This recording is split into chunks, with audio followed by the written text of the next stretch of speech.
नाय BPF हा जे समाव BPF आ सबसे गोख्रोंमोन जेरावबो MLA दंमोन मन्थ्रिबो दंमोन अब्लाबो 1.5 लाखसोल' भट मोनदोंमोन होमब्लाथ' आंबो दंमोन मोनथिबायना बे समावबो नाथाय BPF नि हालोदा बै समनि नंलिया दा BPF आव आंनो गैला जौस्रां बर'आनो गैया आरो गोबां दं आं दा नाम लानानै बुंदों जे जोंनो BPF आव दा गैला जि समाव 1.5 लाख मोनदोंमोन आरोथ' गोबां नोंथांमोनाबो मोनथिगौ गतिके BPF आ माने मैया दाख्लै अबस्थाया बिराद गाज्रिमोन बिनिख्रुइ एसे मोजां जादों नाथाय BPF आ आगोलनि बै 1.5 लाख भट मोननायसिमावनो सफैयाखै आरोखि गतिके बे हिसाबै आं सानो आरो जियानो जाथों नाथाय बिथांमोना राजखान्थि खालामदों गतिके राजखान्थि खालामदोंब्लाथ' बिथांमोना इलेक्सन गेलेनांगोन इलेक्सन गेलेनांगोन नालाय जेनखागोन होननानैथ' माने फिल्डआव हाबा गतिके देरहागोन होननानै हाबनांगोन आरो मिजिंखौबो देरहानाय लानानै गेलेनांगोन गतिके बे मात्र धोरोमल' आरोखि राजखान्थिनि मोनसे धोरोम बिसोर राजखान्थि नालाय गेलेनांगोन आरो नङाबा बिसोरो जोंनि केन्डिडेटखौ सापर्ट खालामनांगोन दा बिथांमोना सापर्ट खालामनो हाया ओंखायनो बिथांमोना गेलेदों नाथाय बिथांमोननि गेलेनाया देरहानायनि नङा आरो बेजों बिथांमोना देरहानो हाया अदेबानि राजखान्थि हान्जा होनांगोन दा जोंना मानाव गेदेर MLA बिथां दुर्गादास बर'आ आगोलावबो MLA मोन आगोलावबो इलेक्सन गेलेदोंमोन MLA नि अब्लाबो बिथाङा देरहानो हायाखै आरो दाबो बे एखे भटखौनो मोनगोन बिथाङा गावनि जिखिनि भट नाथाय बियो माने मंगलदै लकसभा माने बिसायख'थियाव माने जेबो बेबायदि मोनसे माने मा होनो मख'जाथाव बेबायदि जानाय नङा आरो बे आगोलाव जेरै दं बिदि नोंथांमोनाबो नायबानो जाबाय जे BPF आ आगोलाव जि दं बिनिख्रुइ गाहायाव दं अब्लाथ' 1.5 लाखनिफ्राय गाहायावसो फैगोन आंनि हिसाबावबो आरोखि नङा आंहाथ' जेबो मोनथिया बाहेरानि खोथाफोरखौ खिन्थु आंनि पानेरि समस्तियाव सम्पूर्ण भाबै जोंनि नरेन्द्र मदि आरो हिमन्त बिश्व शर्मा मानाव गेदेर बिथांनि जि केन्डिडेट दिलीप सयकिया बेनोनो भट होगोन बयबो आरो मानो आंनि समाव जोंनि मानाव गेदेर माने chief minister doctor Himanta Biswa Sharma आरो मदि बिथांनि अननायावनो 1,500 कौटिनि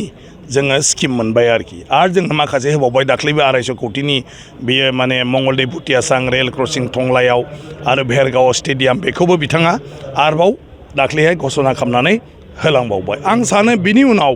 जोंनो आरो सोरखौ नांगौ बा जोंनि समस्तिनि मानसिनि सोरखौ नांगौ बिनि उनाव जिहेतु UPPL BJP जयेनावनो दं आरो BTC सरकाराबो मानाव गेदेर प्रमद बर' बिथांनि दैदेननायाव बहुत माखासे हाबाफारि लानानै खामानि मावगासिनो दं बेराफारसेथिं BTC बर' गोरोबथानि गेजेरजों गोबां बायदिसिना जोंनो माने मदि बिथां बा हिमन्त बिश्व शर्मा बिथाङा जोंनो खोथा होदों आरो मोनसे उनाव मोनसे दिनै मावबोगासिनो दं दिनै मेडिकेल कलेजआ अलरेडि सोलिगासिनो दं माने माबायाव मा होनो तामुलपुराव कनस्ट्राक्सना सेन्ट्रेल इउनिभारसिटि बेबो दिनै जानायनि लामायाव थांगासिनो दङ आरो गुबुन गुबुन जेफोर खामानिफोर गिदिर बेफोरबो सोलिगासिनो दं आं सानो बे बेलायाव जोंनि रायजो राजाफोरनो फिन मदिखौनो गोख्रों भाबै नांगौ आरो हिमन्त बिश्व शर्मा बिथांखौनो जोङो गोख्रों खालामनांगौ बेवहाय आरो जायनि दारै जोंनि बे BTC ओनसोलाव गोबां माने जौगाखांनायनि खामानिया जायो आरो जोंनि बर' गोरोबथानि जेफोर खोथा होनाय बेफोरखौबो जों जाहाथे मोजाङै मावलांनो हायो खारन बिथांमोना गासिबखौबो खोथा होनाय लेखायै दा मोनसे उनाव मोनसे मावगासिनो दं आं सानो रायजोआ निस्सय बेखौनो लानानै गासिबो खौसेयै माने दिलीप सयकियानो बा BJP नि केन्डिडेटनो भट होगोन आरो फिन खेबसेबाव नरेन्द्र मदिखौनो प्रधान मन्त्रि खालामगोन नाथाय बेरेखा हान्जा जायफोर BPF नि बुंदों माने बिथाङा जिहेतु MLA जों लोगोसे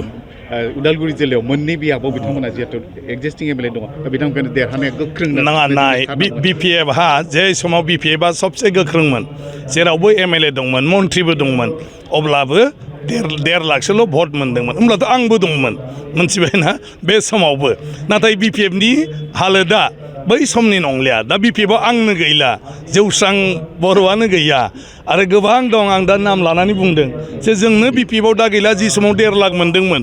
आरोथ' गोबां नोंथांमोनाबो मोनथिगौ गतिके BPF आ माने मैया दाख्लै अबस्थाया बिराद गाज्रिमोन बिनिख्रुइ एसे मोजां जादों नाथाय BPF आ आगोलनि बै 1.5 लाख भट मोननायसिमावनो सफैयाखै आरोखि गतिके बे हिसाबै आं सानो आरो जियानो जाथों नाथाय बिथांमोना राजखान्थि खालामदों गतिके राजखान्थि खालामदोंब्लाथ' बिथांमोना इलेक्सन गेलेनांगोन इलेक्सन गेलेनांगोन नालाय जेनखागोन होननानैथ' माने फिल्डआव हाबा गतिके देरहागोन होननानै हाबनांगोन आरो मिजिंखौबो देरहानाय लानानै गेलेनांगोन गतिके बे मात्र धोरोमल' आरोखि राजखान्थिनि मोनसे धोरोम बिसोर राजखान्थि नालाय गेलेनांगोन आरो नङाबा बिसोरो जोंनि केन्डिडेटखौ सापर्ट खालामनांगोन दा बिथांमोना सापर्ट खालामनो हाया ओंखायनो बिथांमोना गेलेदों नाथाय बिथांमोननि गेलेनाया देरहानायनि नङा आरो बेजों बिथांमोना देरहानो हाया अदेबानि राजखान्थि हान्जा होनांगोन दा जोंना मानाव गेदेर MLA बिथां दुर्गादास बर'आ आगोलावबो MLA मोन आगोलावबो इलेक्सन गेलेदोंमोन MLA नि अब्लाबो बिथाङा देरहानो हायाखै आरो दाबो बे एखे भटखौनो मोनगोन बिथाङा गावनि जिखिनि भट नाथाय बियो माने मंगलदै लकसभा माने बिसायख'थियाव माने जेबो बेबायदि मोनसे माने मा होनो मख'जाथाव बेबायदि जानाय नङा आरो बे आगोलाव जेरै दं बिदि नोंथांमोनाबो नायबानो जाबाय जे बिपिएफआ आगोलाव जि दं बिनिख्रुइ गाहायाव दं अब्लाथ' 1.5 लाखनिफ्राय गाहायावसो फैगोन आंनि हिसाबावबो आरोखि नोंथांमोननि हिसाबावबो मा बेखौ बयनावबो सोंदो ना दिलीप शइकिया बिथाङा एमपिसो गतिके एमपियाथ' गावनि एमपि फान्डनि बादै आरो माथो दं बेराफारसेथिं बिथाङा मा होनो नेशनेल पार्टिनि जेनेरेल सेक्रेटारिमोन आरो बे हिसाबै बायदिसिना स्टेटआव बिथांहा माखासे माबा दङमोन ओंखायनो बिथाङा बेयाव थांदों नाथाय रायजोआ दिलीप शइकिया बा केन्डिडेटखौ लानानै नङा रायजोआ दानि सरकार मदि आरो हिमन्त बिश्व शर्मा बेखौ लानानैसो भट होगोन गतिके रायजोआथ' दिलीप शइकियानि थाखायनो जोंनो माने लाख टकिया आइदेव आसनिखौ नाङा जोंनो अरुण'दय नाङा होननायथ' नङाना रायजोआ नांगौखौनो होनगोन आरो नांगौब्लाथ' सोरखौ नांगौ हिमन्त बिश्व शर्मा आरो नरेन्द्र मदि आरो नरेन्द्र मदि हिमन्त बिश्व शर्माखौ नांगौब्ला भटखौ सोनो होनांगोन बिबारनि सावगारियाव भट होनांगोन पदम बिबाराव गतिके राजखान्थियाव बे जायो नाथाय आं सानो जे खुब गोरलैयैनो देरहागोन आरो गोबां भटआवनो देरहागोन